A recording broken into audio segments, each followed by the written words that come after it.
Election campaigns have started in Bangladesh. Certainly a very interesting and exciting time for the country.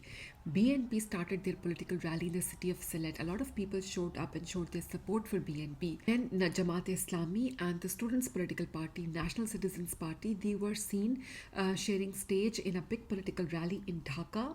Some would say it's an unusual alliance, but this alliance of National Citizens Party, Jamaat Islami, and a total of 8 political parties, they want to compete and challenge BNP in the upcoming elections. Polls suggest that BNP is leading when it comes to public support, but then polls also suggest that Jamaat Islami is gaining public support. So it's going to be a tough election, and ultimately it's the people of Bangladesh who will decide who they want to vote for in the February 12th election. It's really important to understand that these elections are happening in a very historic and a very painful context. There was a major uprising in the country. That uprising ultimately led to the toppling of Sheikh Hasina's government, and this is the first election happening after the ouster of Sheikh Hasina, who ruled the country for over 15 years.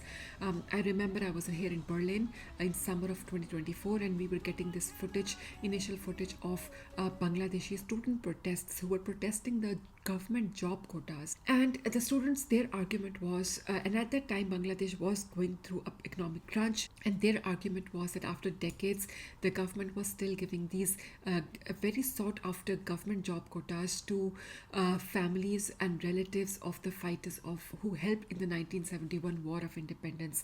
They thought that these job quotas were not fair.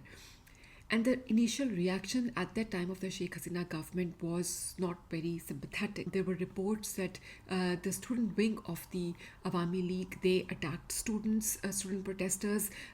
These accusations at that time were denied by Awami League. Then there were also reports of a crackdown by security forces, and at some point Sheikh Hasina called the protesters Razakar. I'm talking about the very initial protests, and Razakar is a derogatory term in Bangladesh. It refers to those people who collaborated with the Pakistani military in the 1971 War of Independence. And then there was later a clarification issued by Awami League that this is not what Sheikh Hasina meant. But this initial reaction of the government further agitated the students, and this continued their protests.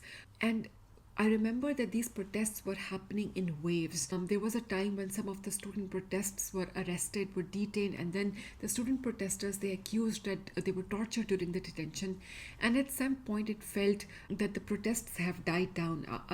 After all, the state is very powerful, and it's very difficult for any protest movement to sustain when the state decides that it has to stop and end the protests. But what we saw that when these student protesters came out, there were parents, teachers, and other people in the society who started joining these protests, and the protest became a wider movement, and ultimately then this movement toppled the government of Sheikh Hasina. She fled to India, but there was a lot of bloodshed during this time. According to the United Nations, around 1,400 people were killed during the uprising, and also some of the days following the post uprising, or following the days when Sheikh Hasina had already fled the country. I myself have met some of the injured students in October 2024, and I saw that so many people lost their limbs, young people lost their eyesights, and a lot of parents, a lot of families in Bangladesh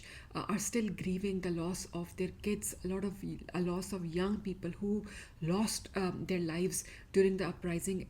There is a very well documented and videoed crackdown by security forces. So there's a lot that this country has gone through, and now it is ultimately going towards an election. A lot of young people lost their hopes and dreams.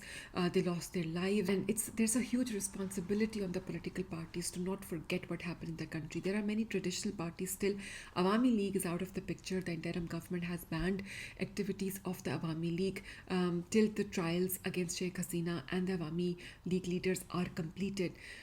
So it's BNP, Jamaat Islami, other political parties, National Citizens Party, and also for National Citizens Party, although many of their members were actively involved in the protest movement, they also have to understand that it's a wider movement. It was a wider movement in the country, and so many people are pinning their hopes on who will form the new government.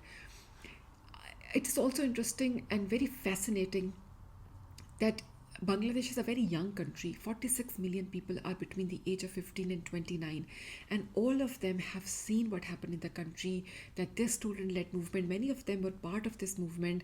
That this movement toppled the government of Sheikh Hasina, who was ruling the country for 15 years, and they call it a July Revolution. So they saw a revolution in their lifetime, and there's a lot of awareness, political awareness, I would say, that you can now detect and see in the country. And therefore also for the interim government who's organizing these elections, it's really important that elections are held in a free and fair way, a transparent way, that media is allowed access to polling stations, that activists are allowed to document that these polls are taking in a fair, are organized and held in a fair way.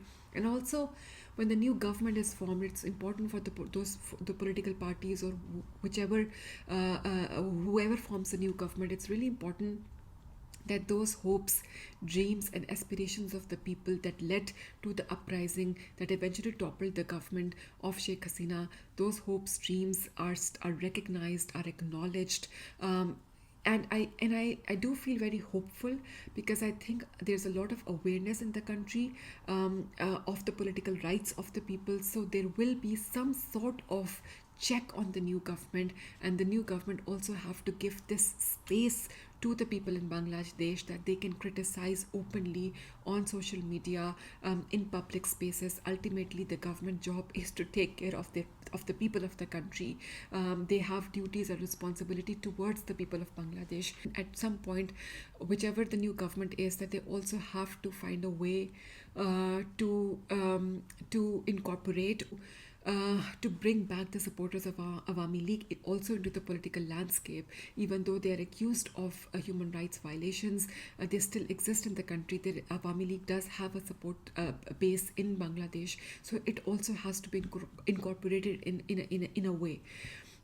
So yes, there's a lot of hope, and it's an important and historic time that this country is going through, and people of Bangladesh have to enjoy this time, this political activity, and ultimately, hopefully, after the February 12th election, there is a new government in Bangladesh that fulfills its duties and its obligations towards people of Bangladesh.